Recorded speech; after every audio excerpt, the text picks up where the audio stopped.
Selamat pagi anak-anakku sekalian. Pagi hari ini kita akan mulai chapel. Sebelum chapel, kita bersatu hati untuk berdoa terlebih dahulu. Mari kita bersatu dalam doa. Bapa kami dalam surga, kami bersyukur, kami berterima kasih di pagi hari ini yang indah Tuhan. Engkau memberkati anak-anak kami, Kau berkati kesehatan yang daripadamu ya Bapa. Kiranya Tuhan memimpin kami, menuntun kami hingga chapel kami bisa berjalan dengan baik dari awal, pertengahan hingga akhirnya. Di dalam nama Tuhan Yesus kami telah berdoa dan mengucap syukur. Haleluya. Amin. Ya, sekarang kita akan mengangkat sebuah lagu pujian Setinggi-tingginya Langit. Mari semuanya berdiri. 1, 2, 3. Setinggi-tingginya langit, lebih tinggi kasih Yesusku. Sedalam-dalam lautan, lebih dalam kasih Yesusku. Seindah-indah pelangi, lebih indah kasih Yesusku. Kasih Yesus, oh kasih Yesus, mengalahkan segalanya. Kasih Yesus,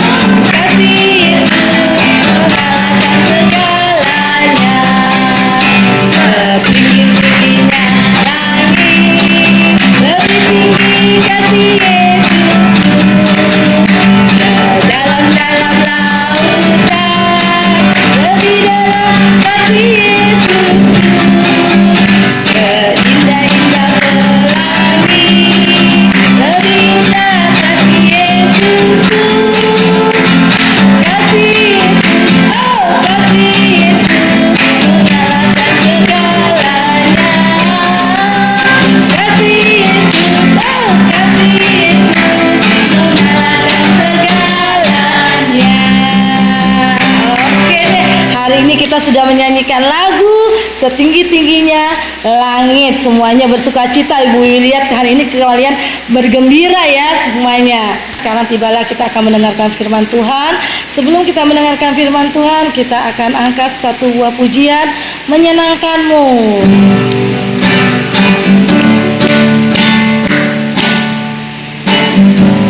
Tuhan, ku mau menyenangkanmu. Tuhan, bentuklah hati ini dari bejana untuk hormat-Mu. Cemerlang bagai emas murni. Tuhan, ku serahkan hatiku. Semua ku berikan padamu. Kuduskan hingga tulus selalu, agar aku menyenangkanmu. Menyenangkanmu, senangkanmu. Hanya itu kerinduanku. Menyenangkanmu, senangkan hatimu. Hanya itu kerinduanku. Sebelum kita memasuki firman Tuhan, mari kita siapkan hati kita untuk mendengar firman Tuhan. Mari kita bersatu dalam doa. Ya Tuhan, kembali kami datang ke hadirat-Mu untuk mengucap syukur atas berkat dan kasih karunia masih Kau limpahkan hingga saat ini ya Bapa. Terima kasih penyertaan-Mu ya Bapa selama ibadah pagi ini. Jika sebentar kami akan membaca sedikit dari firman-Mu, kiranya Engkau memberkati hati dan pikiran kami. Mampukanlah kami untuk memahami firman-Mu. Mampukanlah kami untuk menjadi pribadi yang lebih mengenal-Mu tiap-tiap harinya ya Bapa. Kami serahkan pembacaan firman pagi ini ya Bapa. Di dalam nama Tuhan Yesus kami telah berdoa dan mengucap syukur. Haleluya. Amin. Firman pagi ini diambil dari Matius 3 ayat 13 sampai 17 dengan tema Tuhan Yesus melakukan perintah Bapanya. Matius 3 ayat 13 sampai 17. Yesus dibaptis Yohanes. Maka datanglah Yesus dari Galilea ke Yordan kepada Yohanes untuk dibaptis olehnya. Tetapi Yohanes mencegah dia. Katanya, "Akulah yang perlu dibaptis olehmu, dan engkau yang datang kepadaku." Lalu Yesus menjawab katanya kepadanya, "Biarlah hal itu terjadi, karena demikianlah sepatutnya kita menggenapkan seluruh kehendak Allah." Dan Yohanes pun menurutinya. Sesudah dibaptis, Yesus segera keluar dari air, dan pada waktu itu juga langit terbuka dan ia melihat Roh Allah seperti burung merpati turun ke atasnya. Lalu terdengarlah suara dari sorga yang mengatakan, "Inilah anakku yang kukasihi, kepadanyalah aku berkenan." Yohanes Pembaptis adalah seorang rasul Kristus yang dalam pelayanannya dicirikan oleh baptisan dengan air. Selain itu, Yohanes digambarkan sebagai perintis jalan bagi Yesus. Peristiwa pada Matius 3 ayat 13-17 yang sudah kita baca merupakan peristiwa yang sangat luar biasa, di mana Yesus memberi dirinya untuk dibaptis.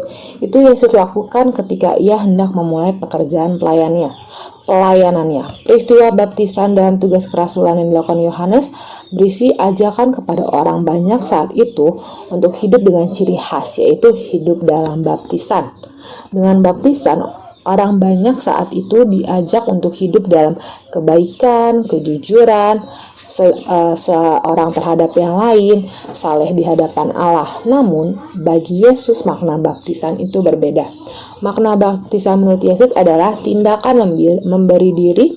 Untuk dibaptis adalah tindakan penyerahan diri dan ketundukan kepada Bapa akan segala sesuatu yang akan diterimanya.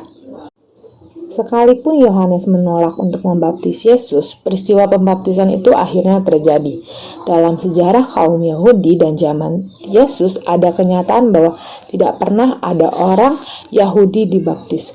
Baptisan hanya diperuntukkan bagi orang lain yang hendak masuk ke dalam agama Yahudi. Kalangan Yahudi tidak mengenal baptisan karena bagi mereka keselamatan telah terjamin. Pada zaman dahulu, baptisan diperuntukkan untuk mereka yang hidupnya penuh dosa dan belum memiliki keselamatan. Bagi orang-orang Yahudi, tidak seorang pun orang Yahudi menganggap bahwa diri mereka berdosa dan hidup jauh dari Allah. Tindakan Yesus memberi dirinya untuk menerima baptisan membuka hati dan pikiran banyak orang saat itu, khususnya orang Yahudi, di mana akhirnya mereka sadar bahwa mereka itu manusia berdosa. Mereka mengenal ketidakberdayaan dan keberdosaan mereka di hadapan Allah. Orang-orang Yahudi pada saat itu berbondong-bondong memberikan diri mereka untuk dibaptis. Dulu orang-orang Yahudi belum pernah ada sejarahnya bahwa mereka melakukan gerakan pertobatan massal. Inilah yang diharapkan Yesus, yaitu manusia menyadari keberdosaan mereka dan manusia selalu membutuhkan Tuhan Allah. Suara yang didengar Yesus pada saat pembaptisan itu adalah suara yang amat penting, yaitu suara yang didengar adalah, "Inilah anak yang kukasihi," yang merupakan kutipan dari Mazmur 2 ayat 7. Setiap orang Yahudi berpendapat bahwa Mazmur ini uraian tentang Mesias. Jadi dalam baptisan Yesus ada dua hal yang bisa diambil, yaitu kepastian bahwa Yesus adalah benar-benar yang dipilih Allah dan jalan yang terhampar di hadapannya adalah jalan yang menuju salib. Pada saat baptisan itu juga Yesus tahu akan kehendak Bapanya dan Yesus juga tahu akan kayu salib yang akan diterimanya. Meskipun Tuhan Yesus kudus dan mulia, tetapi dia itu sangat rendah hati dan tidak sombong. Dan yang paling penting, Yesus adalah seorang yang taat dengan cara segera melakukan perintah Bapanya, yaitu dibaptiskan. Yesus sangat taat pada Bapanya. Ia melakukan apa saja yang diperintahkan oleh Bapanya yang di surga. Nah, Yesus juga adalah teladan bagi kita, karena Meskipun Yesus juru selamat kita, tetapi Yesus adalah seorang yang sangat taat dengan cara dia melakukan semua perintahnya yang dikerjakannya dengan sukacita. Nah, dari cerita ini kita juga diajak agar kita menjadi pribadi yang taat. Kita mau dengar-dengar perintah orang tua, guru, terutama perintah Tuhan. Nah, Tuhan Yesus aja yang sangat besar, sangat mulia, juru selamat kita, taat kepada Bapaknya di surga. Itu juga kepada kita, kalau kita misalnya disuruh mama, padahal kita lagi asik main game nih, mama minta tolong. Tapi biasanya kita jawab apa? Nanti dulu mah, masih seru nih, nanti dulu. Dan contoh lainnya, kalau kita lagi asik main game, padahal ini udah jam belajar kita dan mama ngingetin belajar dulu ya, apakah kita langsung melakukan yang diperintah mama atau malah lanjut game? Ya betul lah, kita harus mendengar perintah, kita harus taat. Itu kita harus mendengarkan kata mama. Jadi mulai sekarang kita harus belajar untuk mau segera melakukan perintah atau tugas yang kita terima. Seperti Tuhan Yesus, dia juga mau melakukan tugas dari Bapa di sorga. Kita mau menjadi anak yang taat melakukan perintah atau tugas dari siapa saja dengan baik.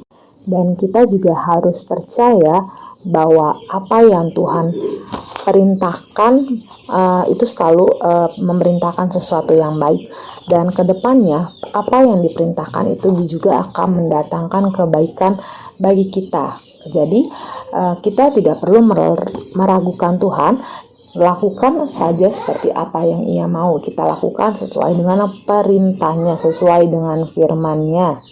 Mulai sekarang kita harus belajar taat, lakukan dengan segera perintah Tuhan, perintah orang tua, perintah guru di sekolah, tanpa menunggu atau menunda. Sekian pembacaan firman hari ini. Tuhan Yesus memberkati. Ya, tadi kita sudah mendengarkan firman Tuhan. Sekarang kita akan tiba untuk mengangkat satu buah pujian, ya, waktu Tuhan. Mari kita bersama-sama menyanyikannya.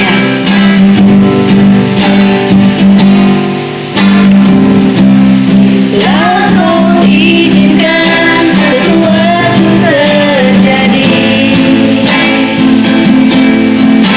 Percaya semua untuk kebaikanku.